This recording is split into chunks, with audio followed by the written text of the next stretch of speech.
Let's teach them, if you don't mind, let's make them some money right now, if that's cool with you, Dan. Sure, let's do it. Let's teach them how to close. How would a normal agent get ask a buyer if they want to put an offer in? Average agent would probably do something really weak, like, do you want to write an offer on this house, or bingo. Do you like the house? They might not even ask them if they want to write an offer. Exactly right. They might not even close. You just hit the big two. Okay, I'm just going to service, and hope for the best. Right? That's how a lot of agents are living right now. And by the way, this is going to get you a great, huge gasoline bill because you're just going to be driving around to properties all over town. And then you know what ends up happening?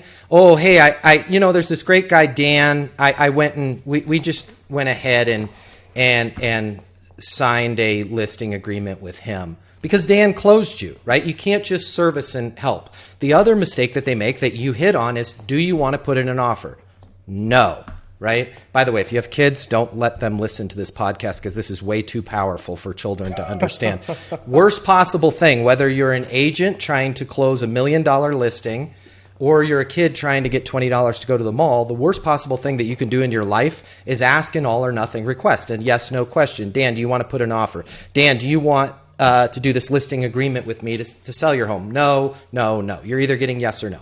So here's what I want agents to start doing. Instead of saying, hey, Dan, do you want to put in an offer? Or worse, sound pushy or manipulative. Hey, Dan, man, interest rates are going up like crazy. If you don't put an offer right now, things are going to change. Man, this is a seller's market. Somebody's going to buy this house. And by the way, all those things could be true, but it's jujitsu. The more you push on somebody, the more they're going to push back. So Here's what I want these agents to start doing right now. Whether it's getting a listing agreement, getting a buyer to put in an offer, listen to the difference. If I tell you to do something, you're not going to want to do it. People are exponentially more likely to do things based on their reasons. And I learned this at 8 years old. So what you want to say is, hey Dan, seems like we've got a great fit here.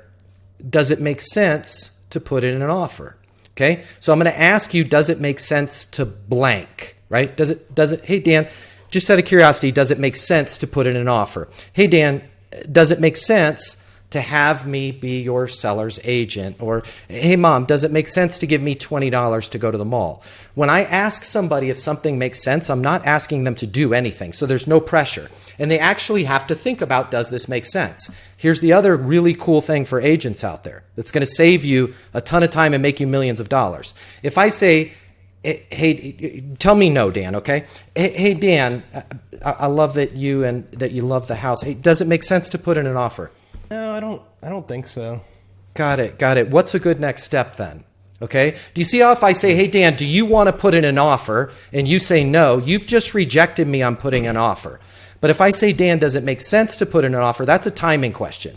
So when you say no, it's essentially not right now. So which tees me up perfectly to go, what's a good next step then? Okay. Now I'm going to say what's a good next step then. And I want you to go worst case scenario and go, oh, I just need to think about it. So let's run it through one more time. Hey, Dan, does it make sense to put in an offer? No, I don't think so. What's a good next step then?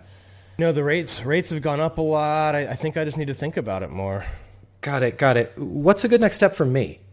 You see how I'm always not being pressure, not being high pressure, not being pushy. And you said rates, so I could have gone down the path of rates. Now we've isolated what's really going on there.